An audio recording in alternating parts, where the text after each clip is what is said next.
¿qué tal amigos? Soy Sandy Lockwood. Gracias por estar aquí conmigo en Nación RD. Este programa está dedicado a estudiar los retos que tiene la República Dominicana y los escollos que se interponen entre nosotros y nuestras metas.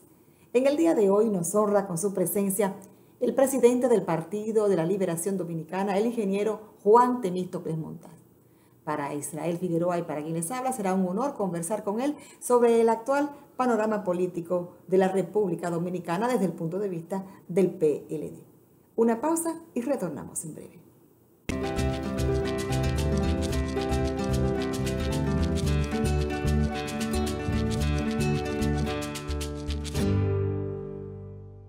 Más carreteras para que nuestro país siga progresando. 4.180 kilómetros de nuevas carreteras. Más caminos para transportar la producción. Servicio de protección y asistencia vial. Carreteras más seguras. Gobierno de la República Dominicana. 7 años trabajando para mejorar tu vida. Desde el año 2012, el gobierno dominicano ha facilitado al sector privado el desarrollo de inversiones en el sector eléctrico nacional. En estos 6 años han entrado al sistema 810 megavatios de inversión privada, de los cuales el 53% es energía renovable. A esto se agrega el aporte adicional de hidroeléctricas y microhidroeléctricas y los 752 megavatios brutos que aportará Punta Catalina de inversión estatal para un total de 1.575 megavatios.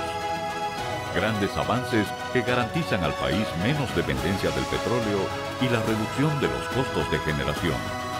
CDEE, iluminando en el presente para el futuro del país.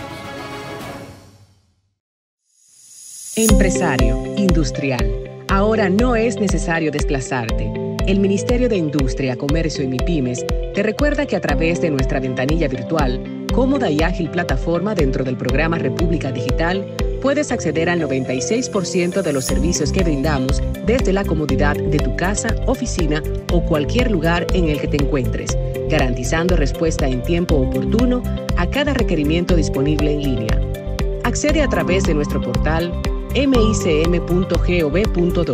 Ministerio de Industria, Comercio y MIPYMES.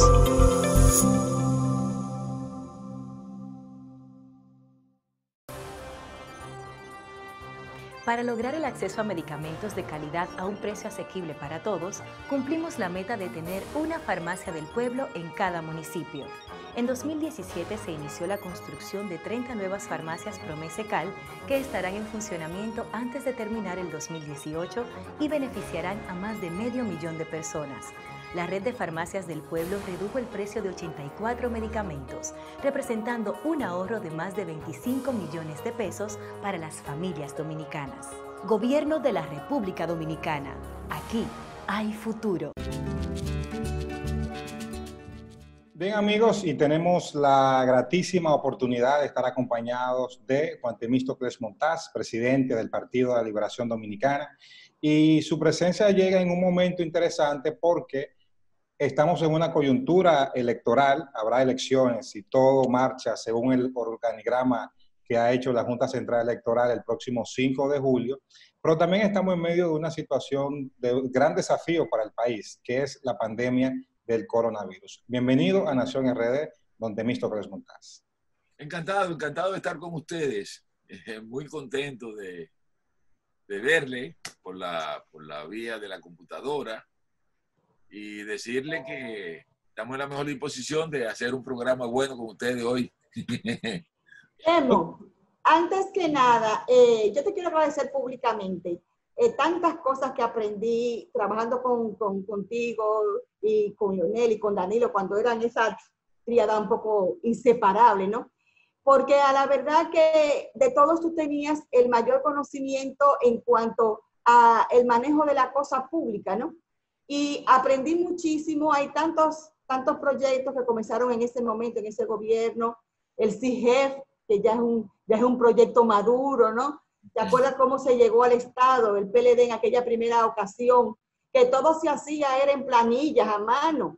y se llevaba la contabilidad del Estado prácticamente en planillas de esas contables.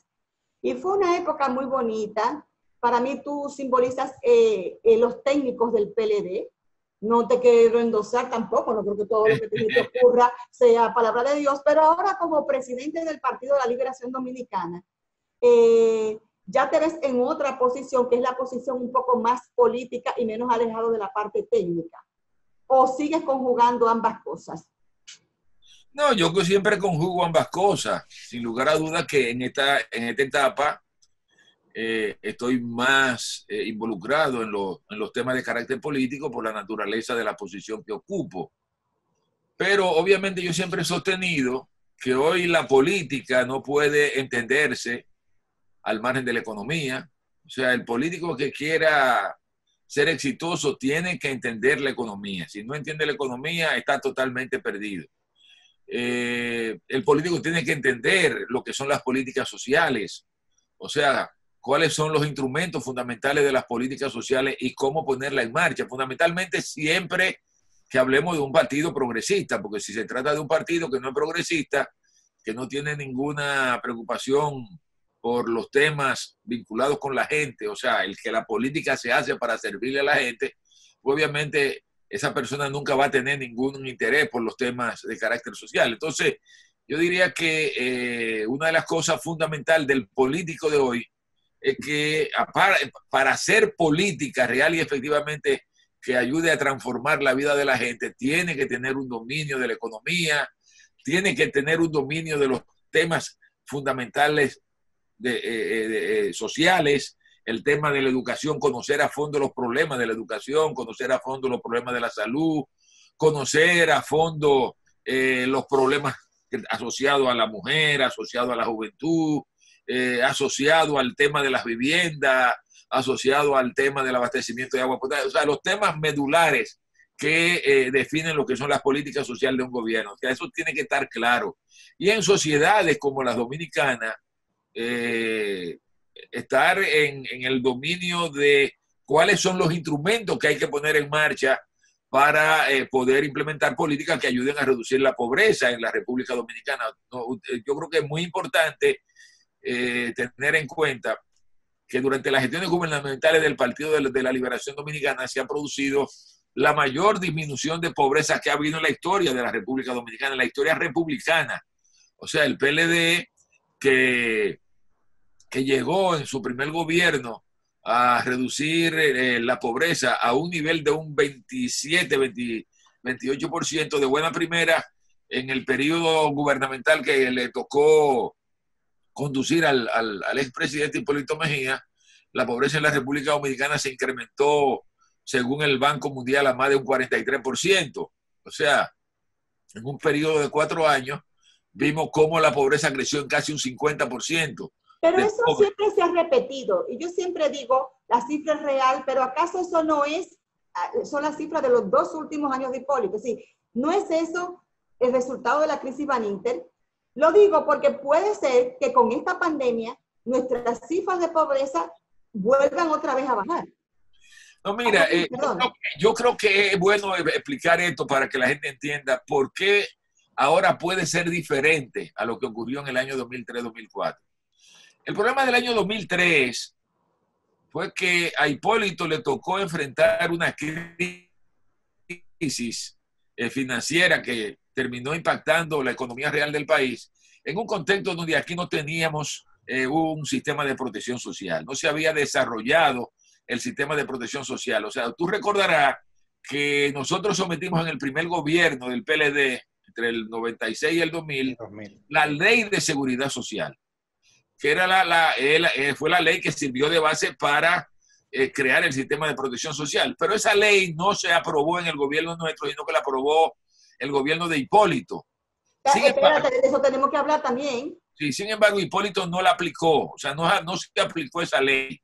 Entonces, cuando nosotros llegamos al gobierno, el alto nivel de pobreza que había fue porque cuando la crisis se produjo entre el 2003 y el 2004, aquí no había ningún sistema que protegiera a la gente, que ayudara a la gente, que evitara que la gente cayera en la pobreza.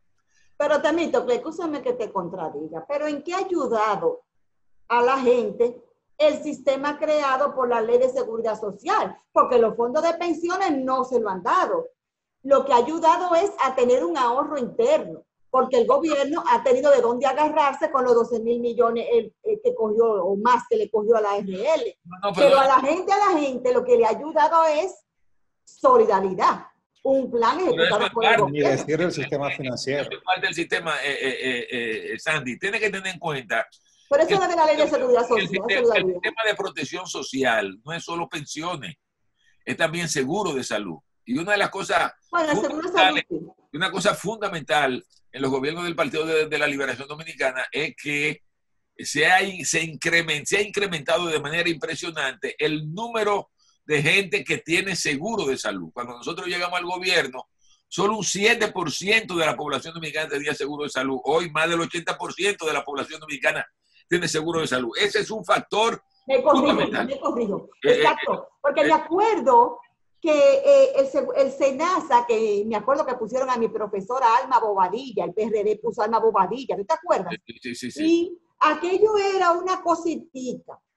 Es decir, no le dieron cómo arrancar al SENASA en lo que era el subsidiado y comenzaron a las ARL privadas sí a crecer, pero no había subsidiado. Es cuando vuelve el PLD, claro, que si nombra a Tati Guzmán, recuérdalo, se crea el subsidiado y el subsidiado lo que ha permitido ahora, exacto, darle servicio de salud. Sandy, el PLD que construye este sistema de protección social, pero además se le agrega, esto es un elemento muy importante para que se entienda, algo que tú siempre has comentado. O sea, el PLD pone en marcha el programa de solidaridad. Y esto quiero explicarlo para que la gente lo entienda. ¿Por qué surge solidaridad?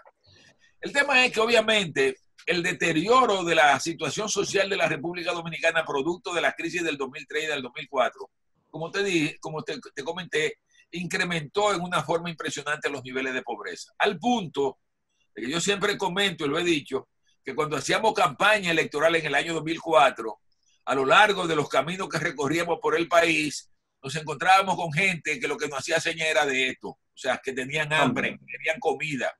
O sea, lo que necesitaban era comer. O sea, lo normal en una campaña electoral es que cuando tú llegas a una comunidad te pidan un hospital, te pidan una carretera, te pidan una escuela. O sea, eso de que te pidan comida era un asunto que a uno le resultaba extraño porque eso no ocurría en campañas anteriores.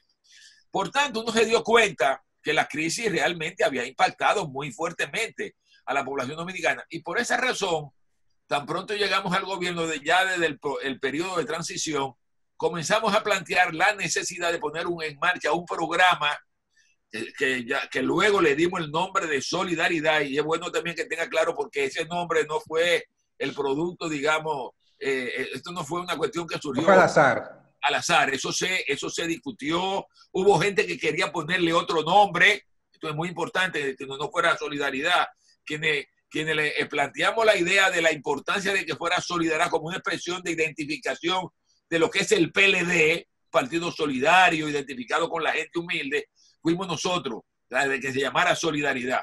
Y entonces ahí un componente fundamental del programa, tienen ustedes que acordarse que ahora se menciona menos, era el tema de comer primero. La idea de que había que ayudarle a la gente la comida para eliminar esa situación de hambre que había. Y obviamente todas esas políticas sociales que se pusieron en marcha, que el compañero Danilo Medina cuando llegue en el 2012 la amplifica con esto de, digamos, de las tantas extendidas, que ahora un niño va a una escuela y desayuna, almuerza y hasta cena. O sea, eso también se convierte en una manera de transferirle recursos a la población. Entonces, por esa razón, esa situación ha ayudado mucho a evitar que crisis que se produjeron posterior al 2003, al 2004, impactaran negativamente a la población dominicana. Acuérdate que en el año 2008 aquí hubo una crisis, la crisis petrolera, que impactó, subieron los precios del petróleo. No se incrementó la pobreza. La crisis del 2009, la crisis internacional del 2009, que paralizó al mundo, tampoco impactó en términos de pobreza la República Dominicana, porque ya habíamos estado construyendo ese sistema de protección, de ayudar a la gente para que no volviera a caer en la pobreza. Por eso yo te digo que el hecho de que esto se esté produciendo en un contexto donde el país ha ido avanzando en términos de políticas sociales, en un contexto donde tenemos un gobierno preocupado por la gente y la evidencia está en las políticas que se han puesto en marcha, esto, a menos que esta pandemia no se controle nunca, pues yo pienso que en la medida en que vayamos saliendo de la situación, yo creo que no va a afectar en forma tan impresionante como ocurrió en el año 2003-2004 a la población dominicana. No es que no va a haber más pobres, habrá más pobres porque habrá desempleo, sin lugar a dudas. Se va a recuperar mucho empleo, pero habrán empleos que no se van a recuperar. Y eso obviamente va a tener efecto social, pero atenuado por las políticas sociales que ha puesto en marcha el gobierno. Usted ha dicho algo muy importante al inicio y lo ha robustecido con esta buena explicación que ha dado, y es que no se puede hacer política en este tiempo sin tener un conocimiento cabal, primero de la realidad económica y segundo de la realidad social del país que se pretende dirigir. Sin embargo, usted nos ha arrojado luz sobre la historia de estos programas sociales. Sin embargo, vemos actores políticos criticando en algunos momentos estos programas, la ejecución de estos programas, e incluso acusando a quienes lo ejecutan de hacer campaña para su beneficio con eso. ¿Qué nos dice usted con relación a eso cuando ya usted no ha dicho el origen de esos programas sociales? Mire, yo diría que en el fondo tú no puedes perder de vista que aquí hay mucha gente que no hace política, hace politiquería. O sea, en el fondo aquí no sea una parte muy importante del ejercicio de la política, hay más politiquería que política. Porque obviamente lo que hemos estado tratando nosotros en todos estos años es de ir sentando las bases para que en el país podamos más adelante tener un estado del bienestar. Esa es la idea que nosotros desde el PLD ido alimentando.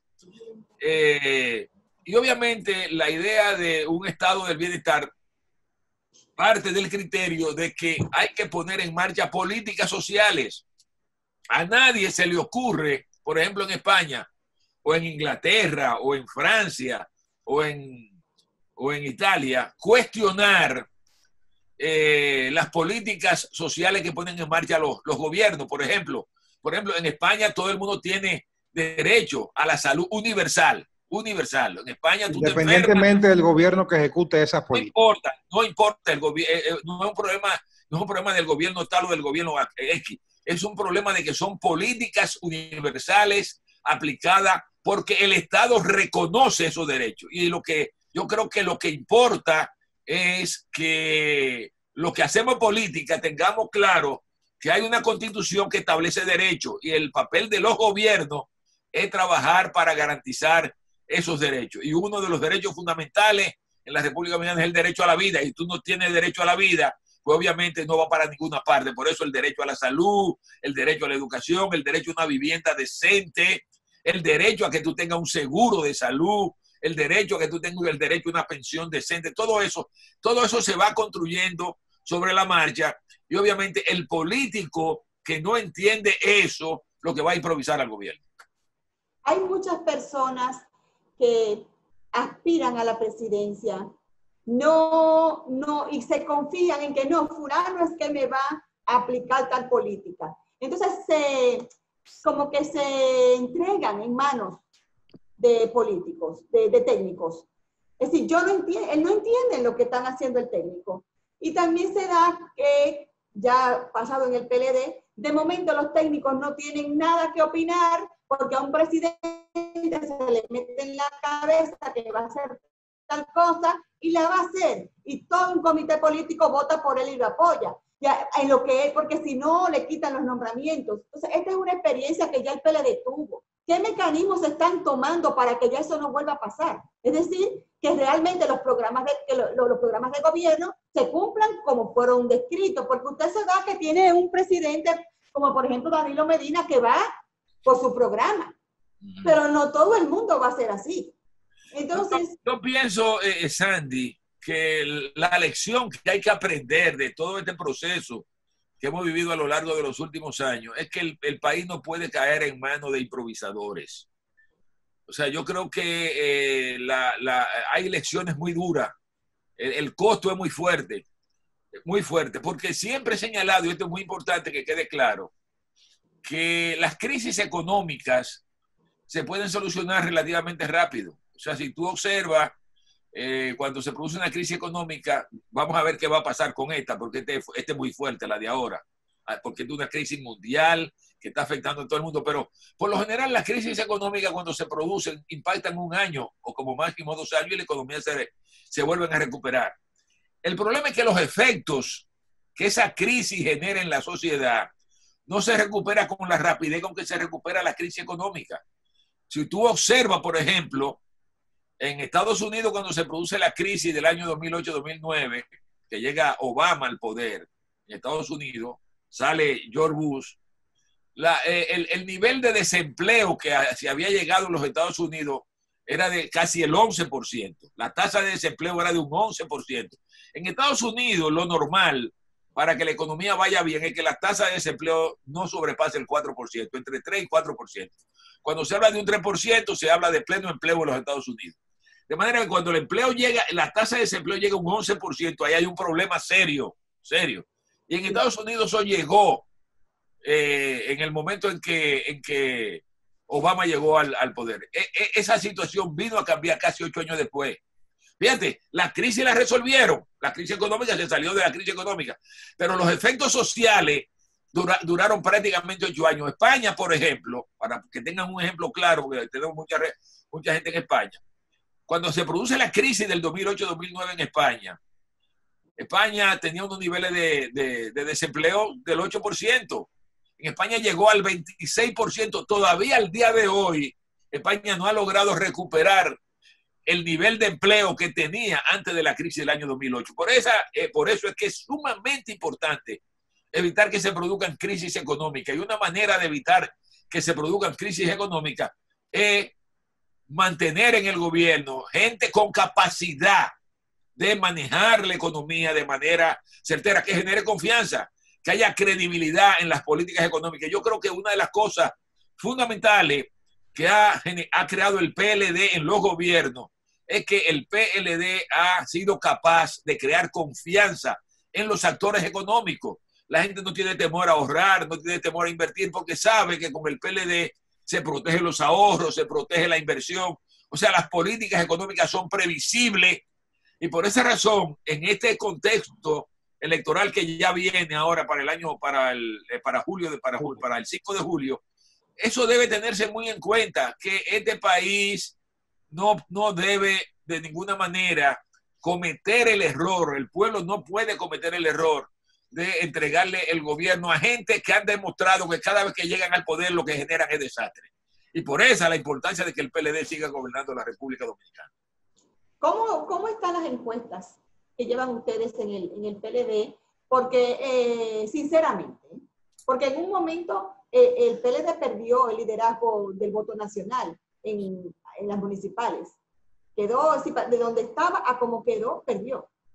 Bueno, pero no puede perder de vista, Sandy, a la hora de ver esto, que nosotros fuimos unas elecciones en un contexto muy particular. O sea, primero un partido que se había dividido o que se había producido una salida de una parte importante de la dirección del partido, incluyendo su presidente. O sea, se había ido del partido.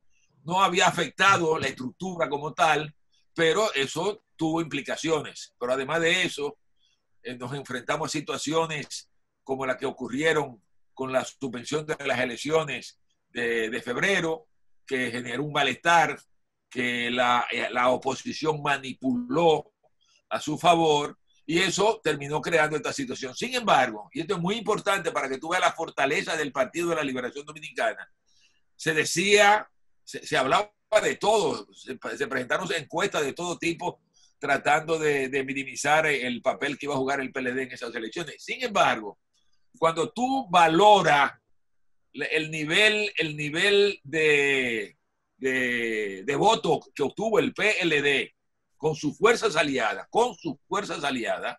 tú te vas a dar cuenta que no hay una gran diferencia entre lo que obtuvo el PRM y sus fuerzas aliadas. Es más, si tú visualizas alcaldes, directores directores, visualiza además regidores y vocales. El PLD sacó más que todo el mundo en esas elecciones. Lo que pasa es que se ha manipulado el asunto en aras de presentar la idea de que como el PRM y sus aliados ganaron algunas de las grandes ciudades, eso significa una derrota para el PLD, pero en términos de votos no es así. Don Temo, pero el candidato... Vamos a ver en las elecciones. El candidato opositor, Luis Abinader, dijo la misma noche de las elecciones que si las elecciones presidenciales hubiesen sido ese día, él hubiese ganado en primera vuelta. Pero es que ellos no llegaron al 40%. Ellos, en términos generales, ellos no obtuvieron el 40%. O sea, inclusive, es un asunto que ellos deberían estarlo sopesando. En este momento tienen menos del 40%. ¿Menos del 40%? Momento, sí, menos de un 40% en este momento. Pero Israel, es que los números estaban ahí. Ellos deberían estarlo sopesando ahora muy seriamente, porque tú recordarás que Luis Abinader en las elecciones de 1916, del año 2016, sacó un 36%, y el que ahora, en unas elecciones con problemas como la que se dio el 15 de marzo, sacara alrededor de un 40%, que eso es lo que sacó, porque estemos claros, da la tónica de que a nivel del país hay muchas aprehensiones con ese candidato que van a quedar evidenciadas en las elecciones del 5 de julio. De manera que Luis Abinader lo tiene acostumbrado a distorsionar la realidad, diciendo cosas que no son reales, hacer planteamientos que inclusive a veces uno dice, bueno, pero él no sabe lo que está haciendo el gobierno. O sea, es que todo eso que él está planteando ya el gobierno o lo está haciendo o lo ha hecho. Entonces, yo lo que le digo a ustedes, en este momento, y es bueno que lo tengan claro, el Partido de la Liberación Dominicana y su candidato están en primer lugar. Esa es la realidad. Se lo puedo asegurar, el PLD y su candidato están en primer lugar. Pero no para irse en primera vuelta. Estamos trabajando para irnos en primera vuelta. El objetivo de nosotros es hacer todo lo que esté a nuestro alcance para lograr que el 5 de julio el compañero Gonzalo Castillo gane en la primera vuelta. Y en realidad, amigos, el que tiene un poquito de acceso a otras encuestas empresariales, en mi caso, es así. El PLD está liderando la preferencia en la votación, ha tenido mucho, se ha recuperado de una manera que yo estoy asombrada, lo digo de verdad, pero creo que tiene mucho que ver con la eficiencia en la gestión de la crisis, no la eficiencia a perfección, sino saber manejar la pandemia. Me acuerdo mucho al repunte que tuvo el PLD cuando después del ciclón George, que también se notó que hubo en ese momento, porque al estar tan en la calle, se dio esa circunstancia. Vamos a seguir conversando con el presidente del Partido de la Liberación Dominicana sobre ese estar en primer lugar, pero peleando para pasar en primera vuelta. ¿Por qué? Porque no se quieren aliar con nadie. Una pausa, retornamos en breve.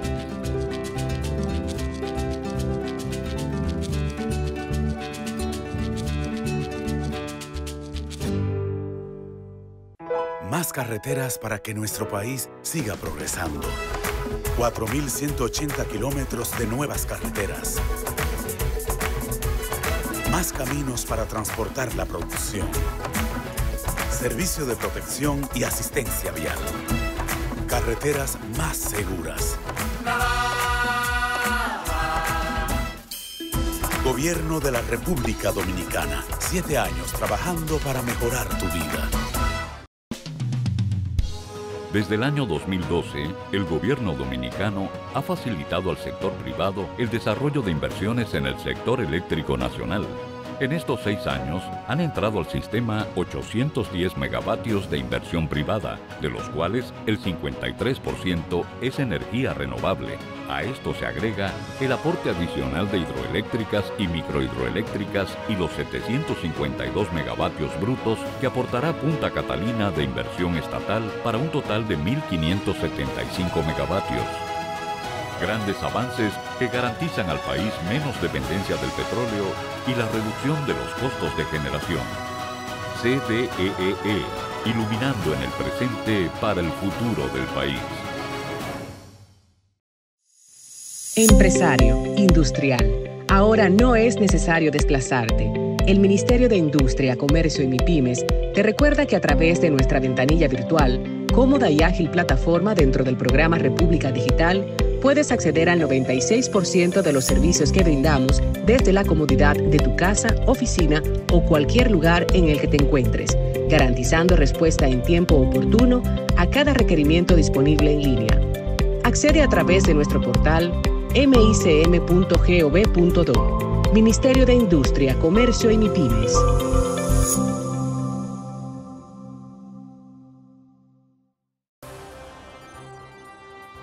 Para lograr el acceso a medicamentos de calidad a un precio asequible para todos, cumplimos la meta de tener una farmacia del pueblo en cada municipio. En 2017 se inició la construcción de 30 nuevas farmacias Promesecal que estarán en funcionamiento antes de terminar el 2018 y beneficiarán a más de 500.000 de personas. La red de farmacias del pueblo redujo el precio de 84 medicamentos, representando un ahorro de más de 25 millones de pesos para las familias dominicanas. Gobierno de la República Dominicana. Aquí hay futuro.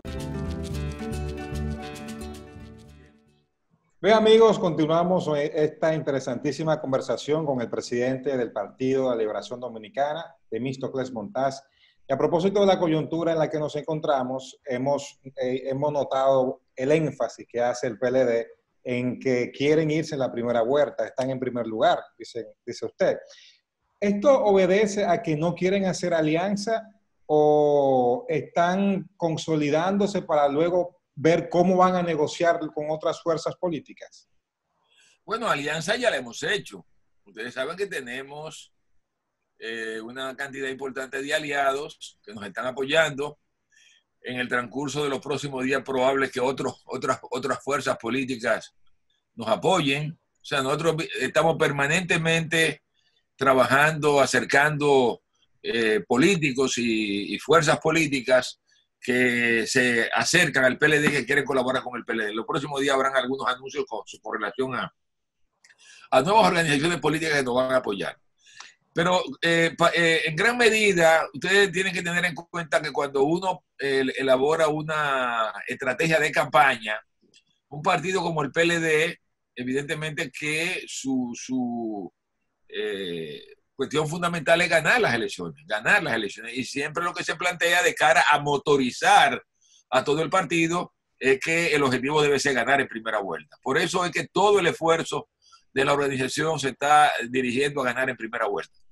Si al final ocurre una segunda vuelta, ya veremos. Producido el desenlace de la primera vuelta, ya veremos cómo vamos a manejar la situación. Pero en este momento, todo el esfuerzo del partido no está contemplando qué va a pasar después del día 5. La idea es que el día 5 debemos ganar. Si no ganamos, entonces abordaremos el tema de lo que pueda ocurrir a partir del 5. Tengan en cuenta que nosotros fuimos previsores en eso, porque inclusive en la carta que le enviamos a la Junta Central Electoral, donde fijamos nuestra posición sobre la fecha de las elecciones, el criterio fue muy, muy amplio. Amplio en el sentido de que entendíamos que la Junta tenía que seleccionar un día que dejara abierta la posibilidad de una segunda vuelta, pero que además se tuviera claro que el 16 de agosto debe haber una transferencia de mando en la República Dominicana. O sea, nosotros somos conscientes de que el próximo 16 de agosto aquí tiene que venir un nuevo gobierno. Y la idea nuestra es trabajar para que ese nuevo gobierno sea el encabezado por el compañero Gonzalo Castillo. Lo que estás diciendo, Temístocles, es, bueno, la fecha para las elecciones sería la primera vuelta. El 5 de julio. 5 de julio. Sí, de 5 de julio al 5 de agosto es un mes. No, entonces la segunda vuelta se celebraría el 26 de julio. Lo que estamos diciendo es que eso es muy pegado allí, ¿no? Es decir... Bueno, pero es la circunstancia, Sandy. O sea, nosotros estamos obligados por este tema de la pandemia y además por las restricciones constitucionales a buscar una salida una salida electoral que se produzca de manera que podamos instalar un nuevo gobierno el 16 de agosto. O sea, es una de las lecturas, pero el que quiera hacer su otra lectura, yo por ejemplo hago una lectura al punto de que Abinader no se va a conformar con sus nuevos números. Ese es lo que yo estoy viendo, Temístocles. Ese no señor no se va a conformar. Con sus nuevos números. Es decir, él va a salir muy por debajo de lo que él pensaba. Él se creía ganado y tenía muy buenos números. Sí. Él no va a tener esos números. Eso lo sabemos todos, lo que Sí. estamos viendo encuestas o palpando. Es decir, el PLD ha remontado y es porque él ha bajado sustancialmente. Entonces, Claro. este señor va a tratar de que no, imagínense, si ganándole con 30 y pico muchísimos puntos, ese señor armó un escándalo, ahora será que él va a hacer otro escándalo con apenas 15 días para la segunda vuelta. No será como que ustedes quieren hacer un compromiso de que hay que hacer segunda vuelta, no importa lo que Abinader quiera después hacer. No, mire, yo pienso que la idea de que este sea un proceso donde haya observación internacional, que esté la OEA, que vengan gente de la Unión Europea, que estén todos estos organismos electorales que tienen que ver con montaje de elecciones.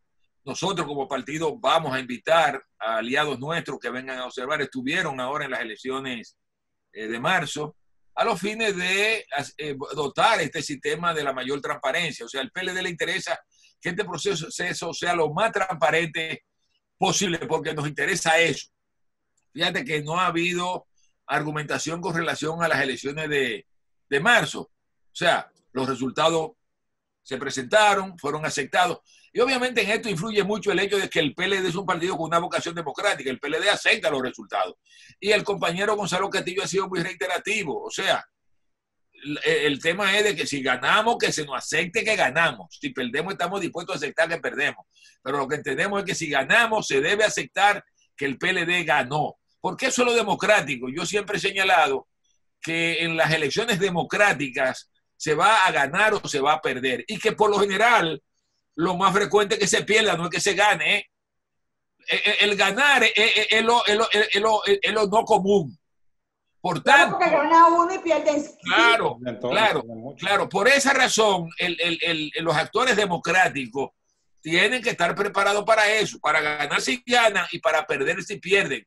Y lo bonito es que cuando ocurra el resultado, el que pierda reconozca la derrota. Eso es lo normal en todos los procesos democráticos, en todos los países donde hay una cultura democrática. Es cierto lo que tú señalas. Lamentablemente aquí, nosotros hemos visto cómo durante diferentes procesos electorales, durante diferentes elecciones, fundamentalmente la que ha ganado el PLD, ha sido sumamente... Yo creo que el único que reconoció, y eso hay que valorarlo, el único que reconoció su derrota en el año 2004 fue Hipólito Mejía. Pero después los otros, ninguno han reconocido la derrota, con todo y que han sido derrotas contundentes, contundentes. Por tanto, yo lo que les pido es que se preparen mentalmente, que estén preparados mentalmente y que sepan, si el PLD pierde, el PLD va a aceptar que perdió. Pero si ganan, nosotros vamos a reclamar que reconozcan que el PLD ganó las elecciones. Entonces, el voto en el exterior, ¿cómo van las discusiones? ¿Cómo van? De hecho, hoy hubo un nuevo encuentro en la Junta Central Electoral para tratar ese tema. Bueno, nosotros hemos fijado nuestra posición con relación al tema del voto en el exterior. Nosotros queremos que se vote en el exterior. Se le acusa de que ustedes no desean ese voto. Desde la posición del PRM, todos lo quieren complicar. Quieren hacer un drama. Quieren dramatizarlo todo a los fines de convertirse en las víctimas. Pero resulta que si ustedes pueden analizar lo que ocurrió en las elecciones del 2016, el PLD ganó las elecciones en el exterior. O sea, es que da la impresión como que nosotros tenemos miedo a las elecciones en el exterior porque perdimos. No, nosotros ganamos las elecciones en el exterior. Si ustedes ven los resultados, nosotros sacamos más votos que el PRM en el exterior. Entonces, al contrario, como sabemos que sacamos más votos que ellos en el exterior y que si se celebran las elecciones en el exterior vamos a volver a sacar más votos que ellos en el exterior, nosotros queremos que se produzca la votación en el exterior. Obviamente, dice que esos votos son de él, que los votos del exterior del PLD son de él. ¿De quién?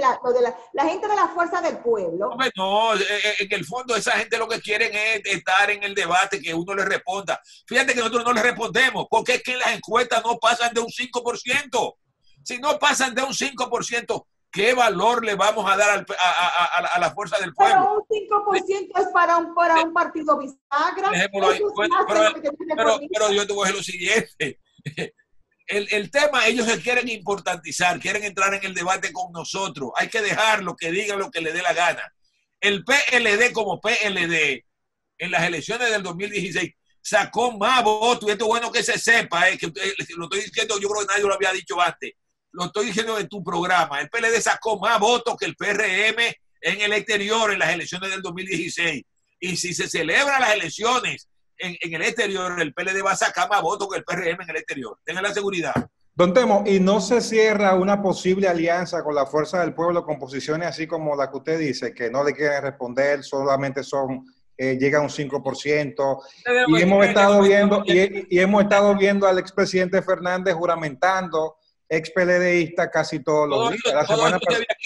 Todo eso se habían ido con él ya. Todo eso sabíamos que estaban siempre muy poquitos. Porque sucede que obviamente el presidente Fernández quiere convertirse en un foco de debate, y nosotros entendemos que el problema de nosotros no es la fuerza del pueblo, el problema de nosotros es el PRM, es contra el PRM que nosotros estamos luchando en estas elecciones. Ese es el problema hoy del Partido de la Liberación Dominicana, no la fuerza del pueblo.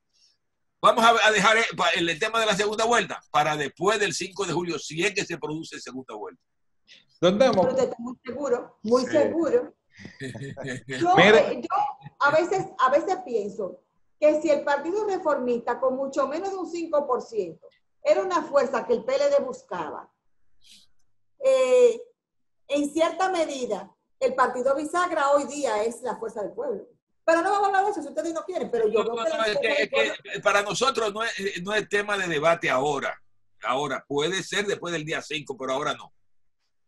Bueno. Don Temo, ¿qué fue lo que pasó en Higüey, que perdieron un aliado tan importante como Amable Aristi Castro? Bueno, el Amable, un gran amigo nuestro de muchos años, fuimos Amable, Danilo y yo fuimos diputados juntos al Congreso, somos amigos, eso sin lugar a dudas. Pero él entendió de manera incorrecta que a él no se le apoyó en las municipales. Que la derrota fue porque no se le apoyó. Y no es así. Yo inclusive siempre señalo, y es bueno que lo tengan claro, que el hecho de haber estado apoyando a la hija de Amable en Higüey, eso le costó al PLD una parte muy importante de la militancia. Inclusive el candidato, el que gana las elecciones, el candidato, había sido del PLD, o sea, se le fue al PLD por eso. Y sin embargo nosotros apoyamos o sea, yo entiendo que la decisión de Amable no fue correcta, porque no es verdad que el Partido de la Liberación Dominicana le dio la espalda. Yo entiendo que él tiene todo su derecho a tomar la decisión que considere conveniente para él, pero yo creo que erró en el enfoque, porque perdió de vista eso, que el hecho de haber estado apoyando a su hija en Higüey, eso le costó caro al Partido de la Liberación Dominicana, porque una parte importante de dirigentes del partido y de militantes del partido abandonaron al partido y debilitaron al partido. Claro, es de toda lógica pensar que si usted está en un partido donde usted no tiene ningún chance, porque siempre esa candidatura se la van a reservar a Amable Aristi Castro y a su hija, ¿qué usted busca en ese partido? Nada. Eso fue lo que ocurrió. Él debió haber entendido eso. Debió haber hecho una valoración de por qué realmente se da esa situación. O sea, no es una situación casual. Y ojalá que lo analice bien también ahora de cara a sus aspiraciones.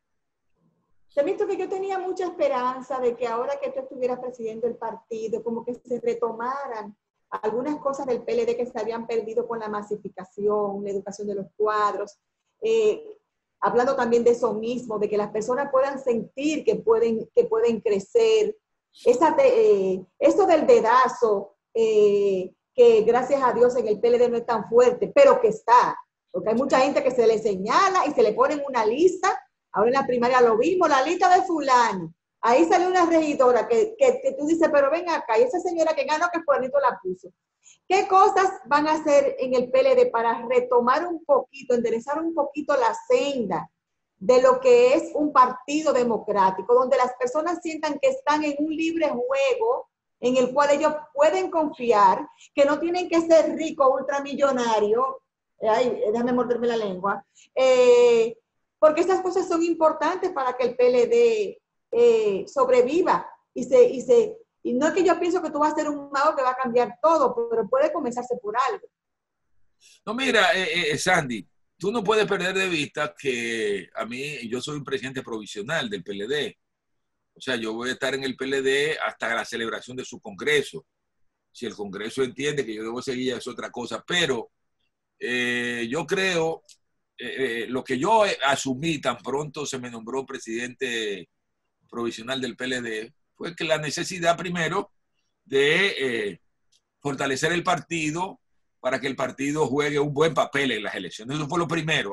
O sea, se da en un contexto ya electoral, pues por tanto todo el tema es en las elecciones.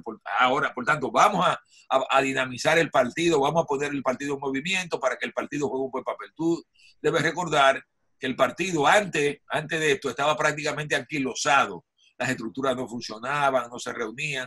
El partido comenzó a motorizarse y volvió un poco a rescatarse el orgullo de ser PLDista. Pero obviamente yo creo que la parte más importante de lo que nosotros vamos a hacer como presidente del partido viene después de las elecciones.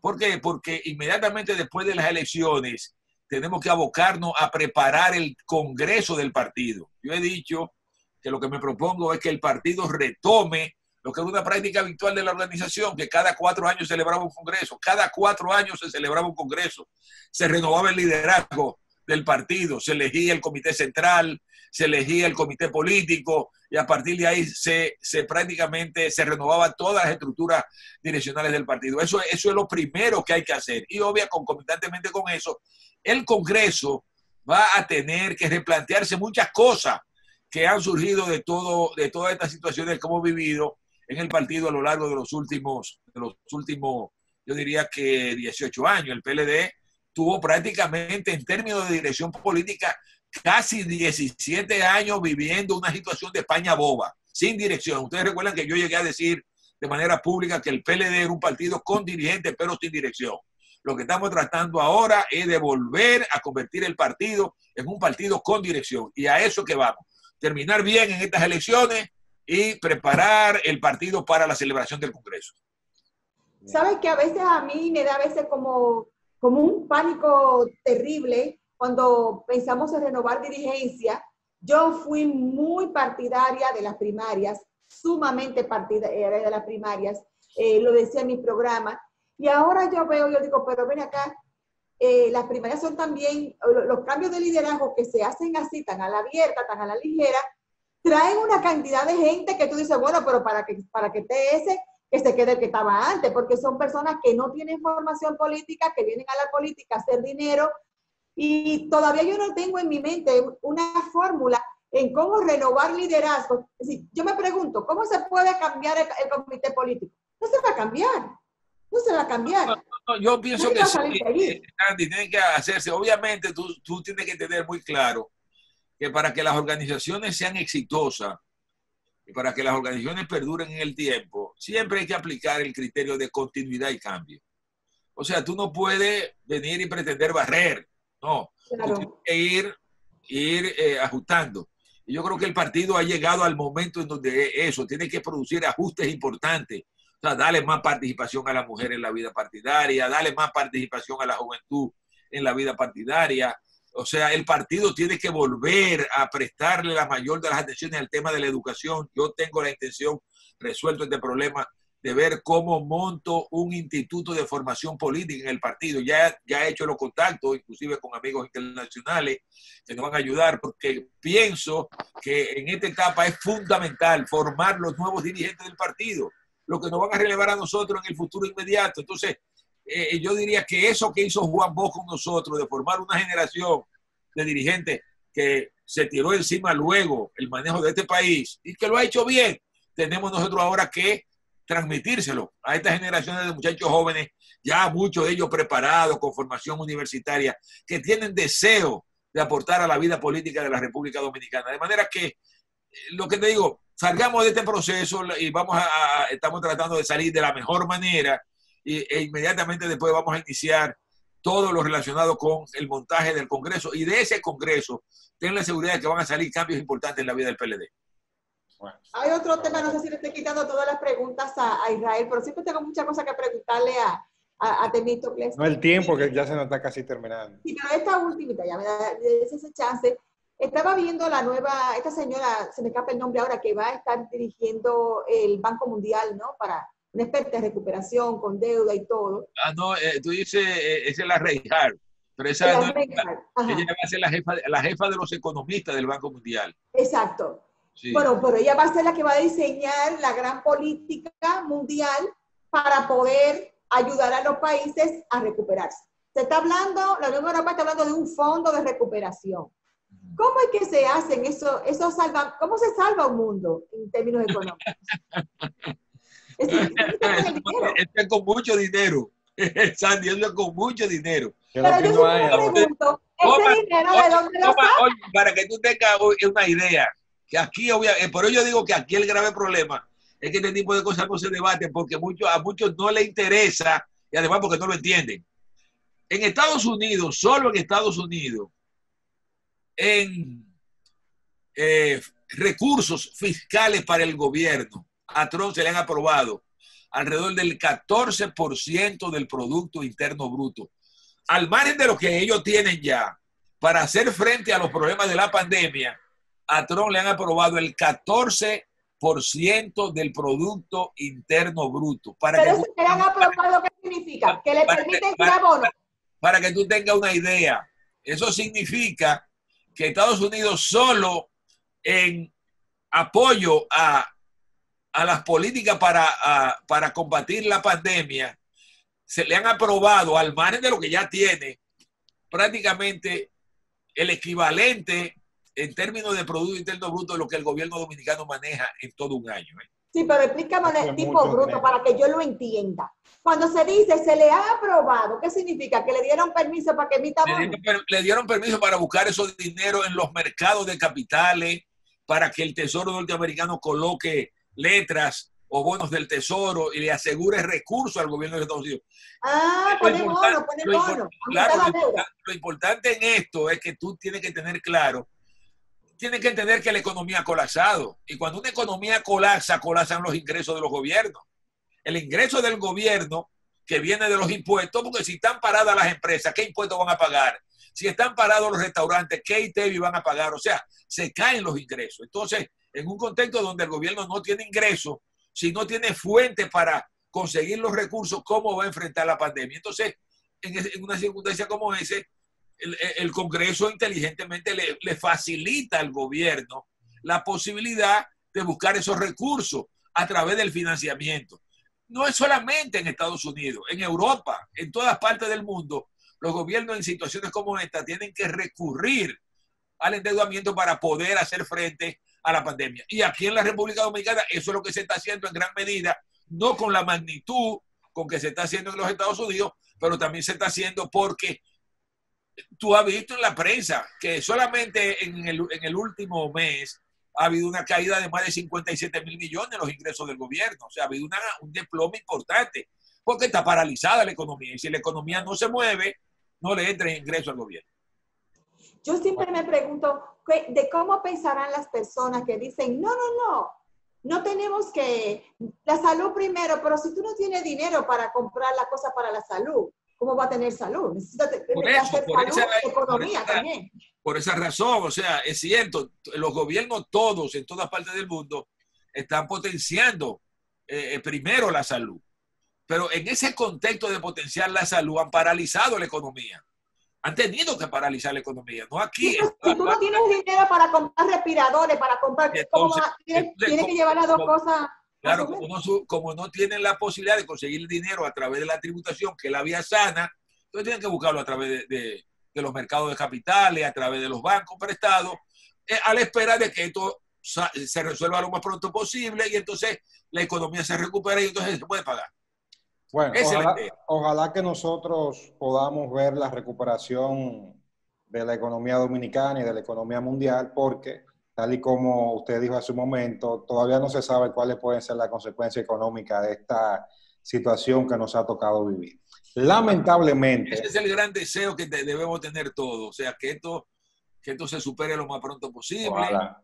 Y yo quisiera que en algún momento podamos volver a una situación donde se pueda abrazar, está su bailadita, porque tú ya no tiene hasta miedo hasta de bailar. Bueno, esto de no bailar con mascarilla, eso como que no está. Así don Temo, encantado ahorita. Encantado de estar con ustedes. Yo creo que Ok, gracias, Temo. Nos queda pendiente el turismo. Que no hablamos de cómo se da la perspectiva. Yo estoy pensando en cómo los aviones van a poder transportar a aquella gente, porque si los aviones no pueden a mitad de su capacidad.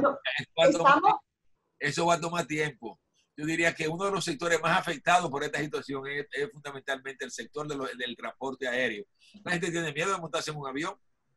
¿Tú me entiendes? Entonces, pero yo te voy a decir una cosa, Temístocles. Si tú tienes una inmunoglobulina G de COVID, sí, ya tú puedes viajar. Lo que tienen que hacer unos vuelos charter para los que estén ya inmunizados. Vamos a ver qué. Un charter para los que tengan su pasaporte COVID.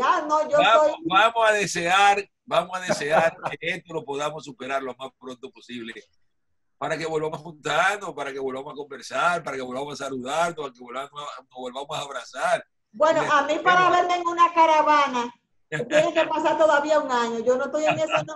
Ay, no. Es serio. Bueno, tenemos que hacer política de otra manera.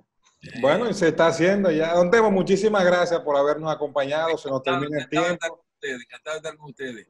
Y será hasta otra oportunidad que ojalá podamos volver a tener una conversación tan interesante. Cuando ustedes quieran, me avisen con tiempo y lo hacemos, ¿eh? Perfecto. Okay, a ustedes, como siempre, gracias por habernos acompañado y será hasta la próxima.